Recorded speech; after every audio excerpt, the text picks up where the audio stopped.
जब आज बात ही खुले विचारों की है तो दास बचपन से ही शुरू करेगा कि किस तरह ज़िंदगी अलग अलग हालात में कैसे कैसे मोड़ लेती है। हमारे घर का एक रिवाज था कि जब आप नहाने जाओगे तो जपजी साहब पढ़ना है, उसके बाद में नहाने के बाद में ही आपको ब्रेकफास्ट मिलेगी और उसके बाद ही आपको जल्दी जल्दी स्कूल भी जाना है। और बच्चे की बात यह थी कि स्कूल थोड़ा सा करीब ही था, तो इसलिए क्या है कि भाई पहले आपको दरबार में भी जाना है, मत्था टेक देना है। अच्छी बात है, पता नहीं था, क्या समझ भी नहीं थी कि ऐसा क्यों होता है, क्यों कहा जाता है। तो बस हमारे घर से कुछ 100 कदम पे बाबा आयाराम साहब की दरबार थी। ये दास सरदार नगर सिंधी कॉलोनी अहमदाबाद की बात कर रहा है। वहाँ का जो उस वक्त दरवेश था, उसकी आंखों में पता नहीं क्या कशिश थी कि दास को बहुत अच्छा लगता था। एक नूरानी नूर, उम्र तो उस वक्त उनकी 90 के आसपास थी, लेकिन बस वो देखे बनता था। दिल कहता था कि बस मैं इसके सामने बैठ जाऊं, मैं इनको देखूं हंसता हुआ, बहुत हो गया। दो और भी थे वहां पर दरवेश, लेकिन दोनों सूरदास थे। उनके अंदर भी कुछ भगवान ने क्या महिमा रखी थी पता नहीं है, लेकिन दास को ऐसा लगता था कि भाई हम लोग कहते हैं कि आंखों के बगैर तो कुछ दिखता नहीं, तो इनको क्या दिखता है कि ये इतनी भक्ति में मौज में बैठे हैं। तो कुछ ऐसे ऐसे सवाल जो है ना मन में रहते थे। लेकिन आप यूं कह सकते हो कि मैं एक फॉर्मेलिटी के हिसाब से जपजी साहब भी पढ़ लेता था और दरबार भी जाना है और स्कूल में भी जाना है, बात खत्म। अब हुआ क्या कि अचानक एक दिन पता चला कि भाई बाबा आयाराम साहब की जो तबीयत है बहुत ख़राब हो गई है, उनको खून आ रहा है। औरों की तरह मैं भी वहाँ गया, देखा कि भाई बाहर तो वो एक कपड़ा लेके आते हैं, दूसरा लेके जाते हैं, तीसरा आता है। मैं मन में एक ही बात सोचता था कि इतना खून आदमी के अंदर होता है, ये कैसा खेल है इसका। और सही बात तो ये भी नहीं है, बात तो ये है कि अगर ये दरवेश है तो इसको इतनी पीड़ा क्यों। जिस आदमी ने सबका भला किया हो वो इतनी पीड़ा से भी गुजरता है। ये कौन से भगवान की ये बात है, ये क्यों करिश्मा कर रहा है ऐसा। बचपन थी, बचपन के सवाल भी अपने ही होते हैं। पता चला कि वो ब्रह्मलीन हो गए। लेकिन ऐसा है, कहते हैं भी संत है तो इसको जो है वो चिता में नहीं जलाएंगे, अग्निदाह नहीं देंगे, इनको जो है नदी में परवान करेंगे। बहुत सारे लोग गए, मैं भी उतर था, और मन में एक सवाल आया कि इस नदी के अंदर मेरे 1 इंच का तो पानी नहीं है, मेरे पैर है वो भी मुझे दिख रहे हैं अच्छी तरह से, इसमें ये परवान कैसे करेंगे, ये क्या करना चाहते हैं। हजारों की भीड़ थी, पूरा शायद सरदार नगर भी कहें तो कोई बड़ी बात नहीं है। मैं हैरान हो गया ये देख कर कि अचानक कहां से पानी आया, आज तक मुझे पता नहीं है। घुटनों तक पानी आ गया, लोग दौड़ दौड़ के बाहर चले गए, अरे भाई कोई डूब नहीं जाए। देखते देखते हमारी आंखों के सामने वो शरीर गायब हो गया। मेरा एक दोस्त, आज भी मुझे उसका नाम याद है, मनोहर लाड़ाई, लाड़काना कहते वो, तो इसके लिए उसको लाड़ाई बोलते थे। उसके हाथ में अगर कुछ हुआ तो एक नारियल जो उस काई के साथ में होता है वो उसके हाथ में आ गया, बस ये एक निशानी मिली हमको कि हमारे सामने ये सब घटना हुई है। वो तो चले गए, लेकिन मेरे मन में जो कुछ सवाल थे वो वहीं के वहीं रह गए, और मैं हमेशा ये सोचता था कि क्या इस ब्रह्मांड को चलाने वाला भी कोई है? तो ये जो सिस्टम है, ये जो निज़ाम है, ये लोग मेहनत कर रहे हैं, कोई दौड़ रहा है, कोई जा रहा है, कोई आ रहा है, कोई चीट कर रहा है, कोई झूठ बोल रहा है, ये सब क्यों हो रहा है? उसे क्यों का जवाब मुझे नहीं था मालूम, लेकिन पढ़ाई चालू थी। 5वीं या 6ठी क्लास की बात है। दास को पास में ही उस वक्त बहुत सारे खाली मकान पड़े थे, कोई 2000 रुपये में भी लेने को तैयार नहीं था, जो आज एक 80 लाख रुपए के आसपास है। वहां पे एक लंबा चौड़ा आदमी, 6.5 पौने 7 फुट का, आंखें देखो तो एकदम बड़ी शीशे की तरह, लेकिन चमक देखो तो ऐसा लगे कि जैसे कोहिनूर का हीरा हो। अच्छा लगता था। इंटरवल होती थी तो रिसेस में मैं उनके पास चला जाता था। आ गए? मैं जी, बैठो बैठो।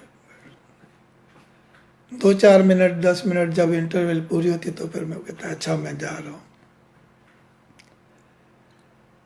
एक दिन इत्तेफाक से उन्होंने मुझे स्कूल छूटने के बाद जब मैं उनसे मिला तो मुझे कह रहा मेरे साथ चलोगे? मैंने कहा क्या करना है, चलिए कोई बात नहीं।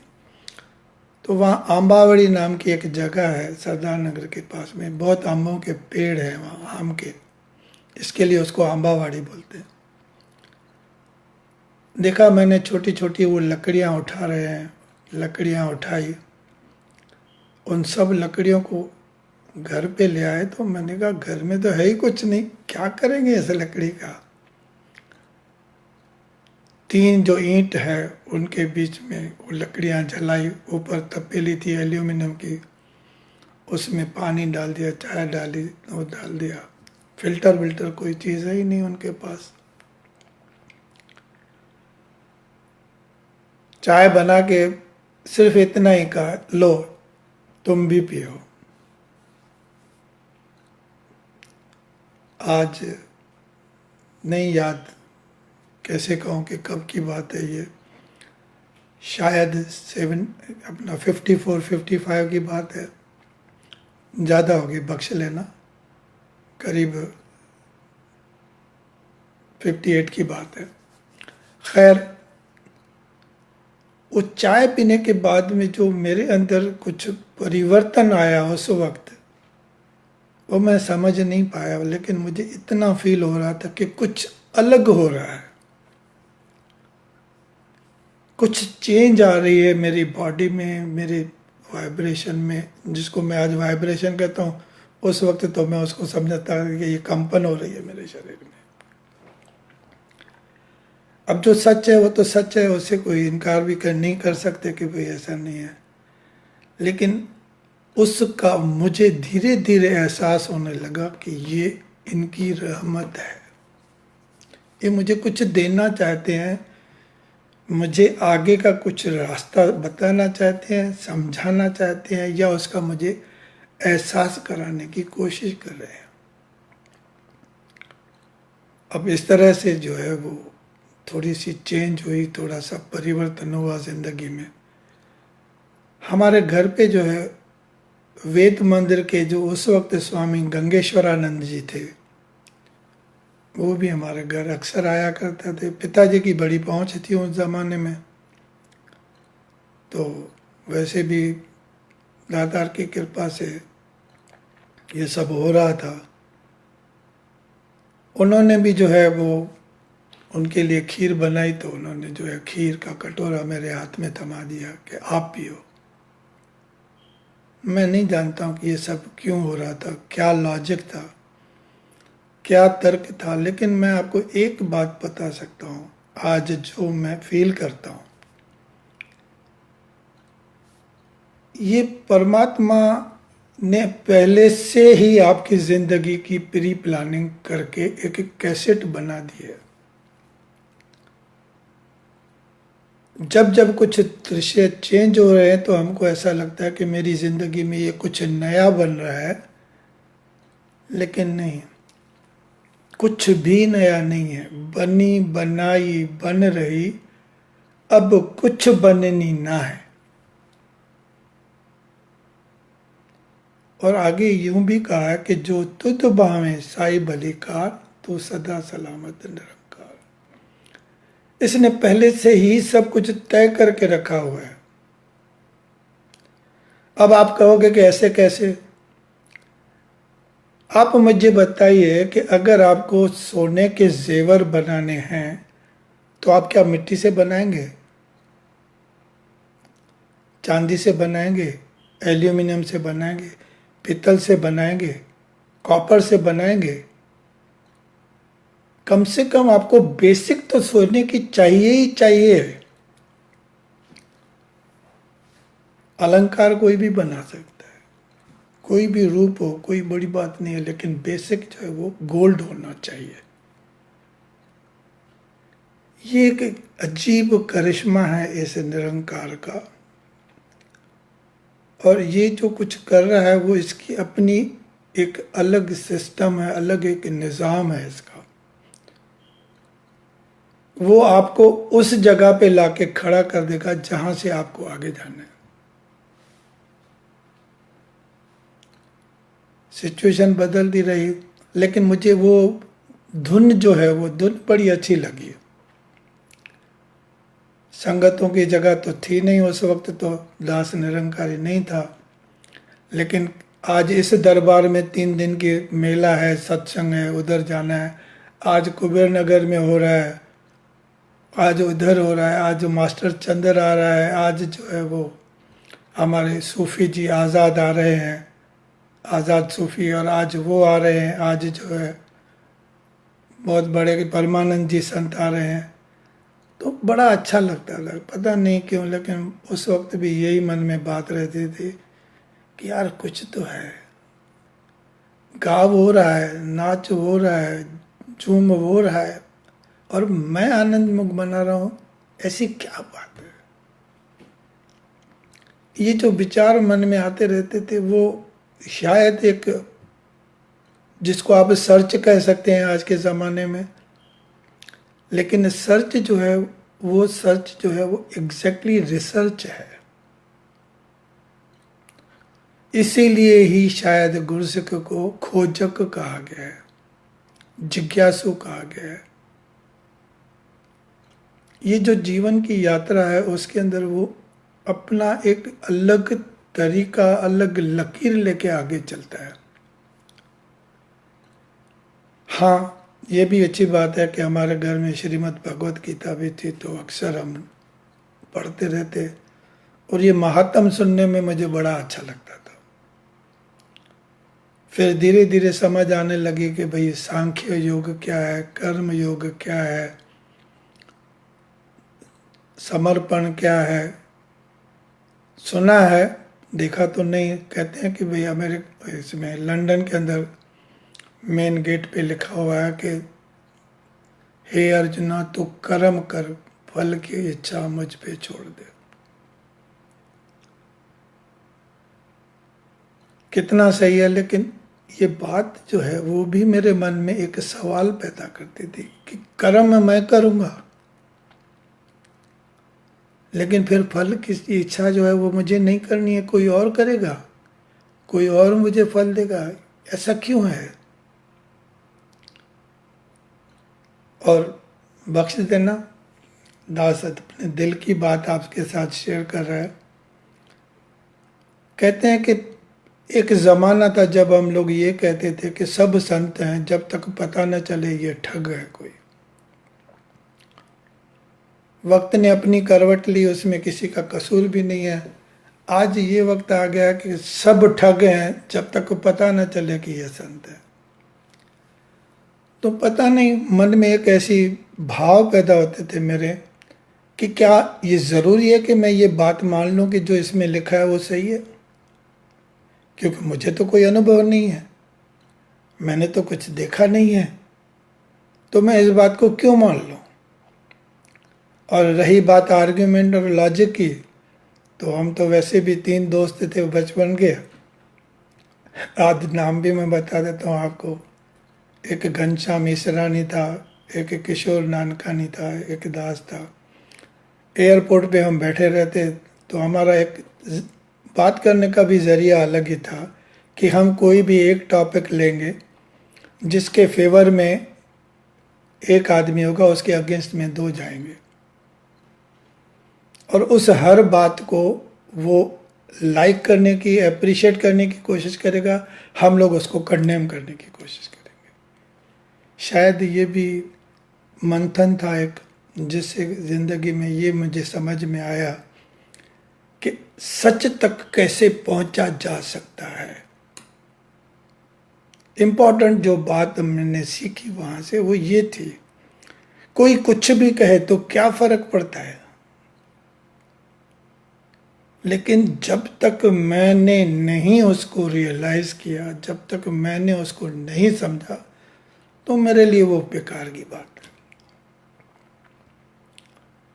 और मैं आपको साफ बता दूं, जब मुझे ज्ञान मिला तो मैं उस बात को भी मानने से इनकार कर बैठा था। ये तो हवा है, ये तो गैप है, एक खाल है, क्या बोल रहे हो यार, ये भगवान कैसी बात कर रहे हैं। ये तो मुझे भी पता था पहले से, और गीता में तो साफ लिखा हुआ है कि ये सर्वव्यापी है, तो आपने कौन सी नई बात बता दी। लेकिन मन में एक जिज्ञासा पैदा थी, चलो ठीक है, ये हवा है माना, ये गैप है ये भी चलो मान लेते हैं जब तक पता नहीं चलता।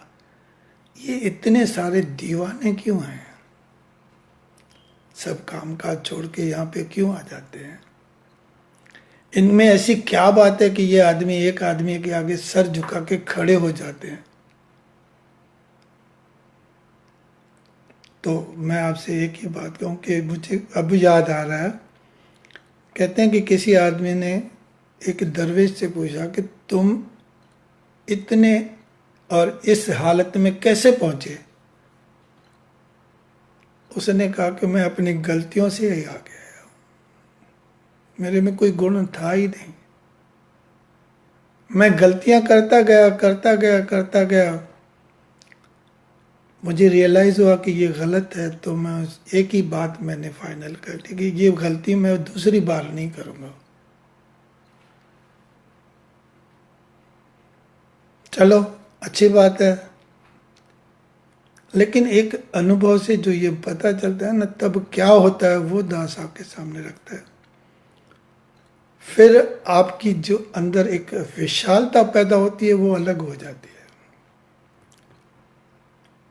बात गुनाह की नहीं है, बात अच्छे की भी नहीं है, बात अमीरी की भी नहीं है, बात गरीबी की भी नहीं है, बात ऊंच नीच की भी नहीं है, बात पढ़ाई लिखाई की भी नहीं है। बात यह है कि क्या तुम्हारे अंदर इतने आत्मविश्वास है कि तुम अपनी गलती को स्वीकार कर सको।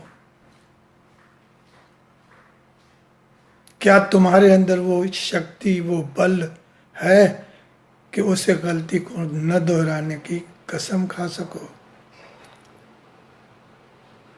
और अगर है, आप यकीन समझ लेना, कोई ना कोई आपकी उंगली पकड़ के आपको आगे ले जाएगा। मानता हूं, आज बिल्कुल मानता हूं। अर्जुन को अगर पहले ही दिन ये कबूल कर लेता अर्जुन कि तुम ही सर्वशक्तिवान, खुद साकार में निराकार हो, तो ये गीता कभी प्रकट नहीं होती। अंग्रेजी में भी कहते हैं, डोंट जज the person by his answers but जज him by his questions. Readymade answer की बुक मिलती है यार। 3 लोग का मालिक कौन है, ये है। निराकार कौन है, वो ये है। शक्ति कैसी है, ये है। सर्जनहार कौन है, ये है। सब रेडीमेड आंसर है। आप किसी की हाथ पकड़ के उससे पूछो कि ये कैसे है, जरा मुझे भी तो समझाओ। मैं आपको यकीन से कह सकता हूं वो आपको कुछ नहीं बताएगा, क्योंकि खुद उसने अनुभव ही नहीं किया है। और मजे की बात क्या है? मजे की बात यह है कि हम ये एग्जाम्पल देते हैं। मजे की बात बताऊं कि भक्त सूरदास जो है वो लालटेन लेके जा रहा था और किसी ने उसे कहा तुझे दिखाई तो देता नहीं, फिर तूफानों से लेके क्यों जा रहा है? तो उसका यही जवाब था कि मैं नहीं देख सकता, तो क्या हुआ, भगवान तो देख सकता है ना।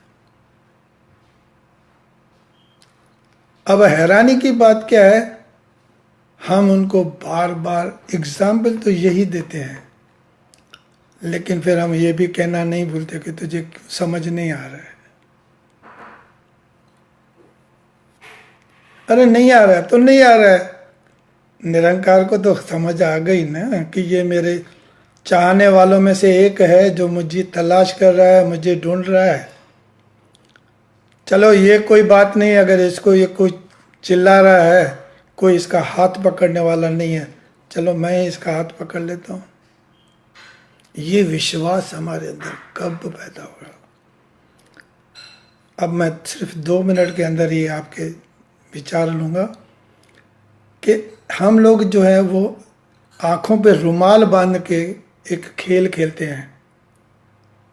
अपने सब दोस्त इर्द गिर्द ही होते हैं, लेकिन वो किसी को पकड़ नहीं पाता, क्योंकि बाकी के सब देख रहे हैं, उसको दिखाई नहीं देता। फिर क्या करते हैं हम लोग, कभी कभी उसके शरीर को उंगली से टच कर लेंगे, कभी थोड़ा सा हल्का सा थपेली दे देंगे, कभी उसको छू लेंगे। उसको पता चलता है कि अरे हाँ ये है, इधर ही है, कहीं नहीं गया, ये इधर ही है, मैं इसको ज़रूर पकड़ पाऊंगा। और जब हम देखते हैं ना कि वो नहीं पकड़ पाया, तो हम जाके उसका हाथ पकड़ लेते हैं, देख मैं इधर ही हूँ, और वो रुमाल उतार के कहता है चलो अभी पकड़ लिया यार।